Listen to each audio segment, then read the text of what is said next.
আর নজর রাখতেই হচ্ছে উত্তর কলকাতার আমহার স্ট্রিটের দিকে, কারণ আমহার স্ট্রিট থানা এলাকায় কাকা ভাইপোর দেহ উদ্ধার হয়েছে বলে খবর পাওয়া যাচ্ছে, আর তাতেই চাঞ্চল্য তৈরি হয়েছে। বাড়ি থেকে কাকা পলাশ বসু ও ভাইপো নীলাঞ্জন বসুর দেহ উদ্ধার হয়েছে, কিন্তু ঠিক কি ঘটেছে, ইতিমধ্যে পুলিশ কি অনুমান করছে, পুলিশের প্রাথমিক অনুমান কি, আরো ডিটেল এ বিষয়ে জানাতে পারবে ইরান রয়েছে আমার সঙ্গে। ইরান, কাকা ভাইপোর দেহ উদ্ধারের ঘটনা এখনো পর্যন্ত পুলিশের প্রাথমিক অনুমান কি?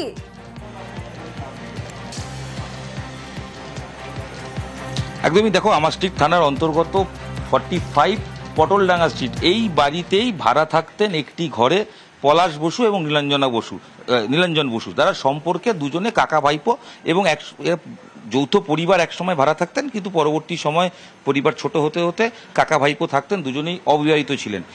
বাড়িতে আজকে যেটা জানা যায় যে 3টে নাগাদ যে বাড়ির মালিক তিনি খোঁজ পান যে অনেকে এসছেন, মূলত এখানে পাওনাদাররা আসতেন, যেটা প্রাথমিক কথা বলে জানা যাচ্ছে স্থানীয়দের সঙ্গে, যে পাওনাদাররা আসতেন।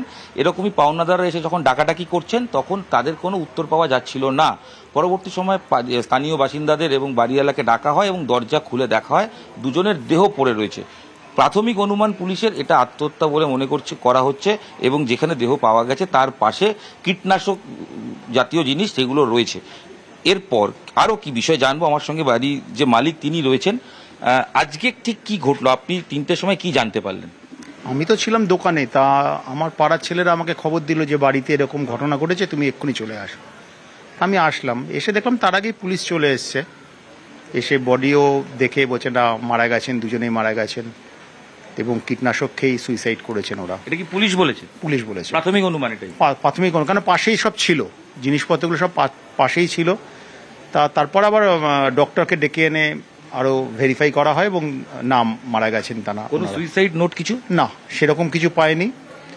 মোবাইল ফোনগুলো পাওয়া গেছে, সেগুলো বাজেয়াপ্ত হয়েছে, কিন্তু দুপুর 12টা-1টার পর থেকে আমার বাড়ির সামনে, যেটা আমি খবর পেয়েছি, কিছু পাওনাদার ঘোরাঘুরি করছিল এবং জমায়েত হয়েছিল। সেই পাওনাদাররা ফোন করতে করতে এখন ফোন না পেয়ে যখন আমার বাড়ির ভেতর ঢুকে গেছে এবং তার ঘরেতে গিয়ে নক করে এবং মেন দরজাটা খোলাই ছিল, গিয়ে দরজা খুলে দেখছে এরকম কাকা এরকম উপর হয়ে, মানে এরকম খাটের নিচে পড়ে আছে। এই পাওনাদাররা কি মাঝে মধ্যেই আসতেন? মানে পাওনাদার এখানে ধার ছিল জানেন কিছু? প্রচুর ধার তো প্রচুরই ছিল। একটা সময় ওই ধারের জন্য ইচ্ছাপুরে তার বাবারা বাড়ি টাড়িও করেছিলেন, সেগুলোও সব বিক্রি বাট্টা হয়ে গেছে, সব কিছুই হয়ে গেছে। প্রচুর প্রচুর ধার দেনার মধ্যেই ছিলেন।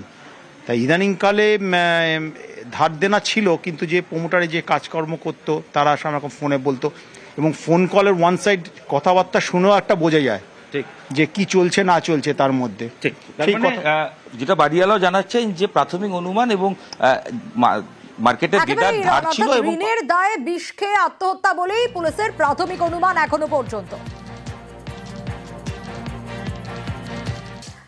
বর্ষায় ভাস্ত জমি, শুখা মরশুমে জলের অভাবে নষ্ট হতো ফসল, দীর্ঘদিন ধরে তাই খাল সংস্কারের দাবি জানাচ্ছিলেন জগৎবল্লভপুরের কৃষকরা। সেই দাবি এবার মেটার পথে। 3 কোটি টাকায় 10 কিলোমিটার খাল সংস্কার করছে পঞ্চায়েত সমিতি। তাদের দাবি এতে উপকৃত হবেন প্রায় 80,000 বাসিন্দা।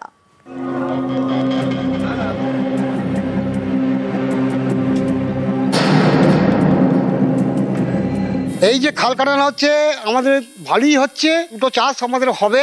250 চাষি, প্রায় 200-250 বিঘের লোকের চাষি খুশি।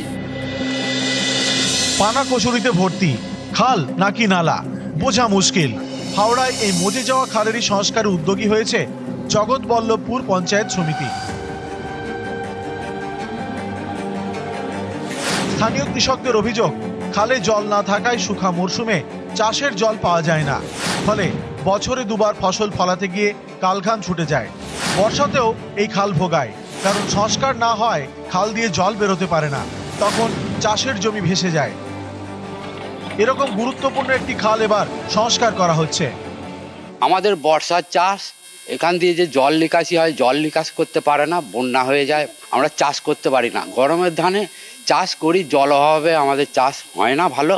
এই যে খাল কাটানো আমাদের হচ্ছে, এতে আমাদের 2টো চাষই হবে এবং আমরা খুব উপকৃত হব। দুটো চাষ আমাদের হবে। আগে একটা চাষ হতো, তারপরে এই গরমের চাষটা ওই হতো, আমরা জলের সমস্যাটা হতো। খালটা কাটিয়ে দিলে জলটা থাকবে, আমরা চাষটা ভালোভাবে করতে পারবো। জগৎবল্লভপুর পঞ্চায়েত সমিতির দাবি, খাল সংস্কারের ফলে 8টি পঞ্চায়েতের প্রায় 40টি গ্রাম উপকৃত হবে। প্রত্যক্ষভাবে উপকৃত হবেন অন্তত 250 কৃষক।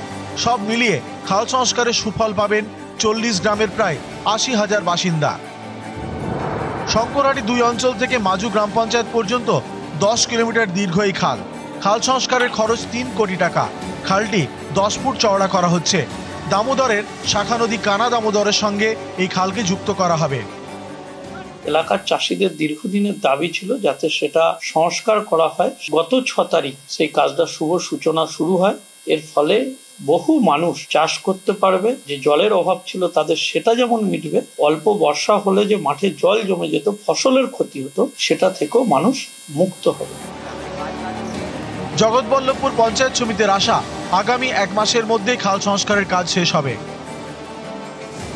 রাজু ভূঁইয়া ও দেবাশিস চক্রবর্তীর রিপোর্ট, নিউজ 18 বাংলা।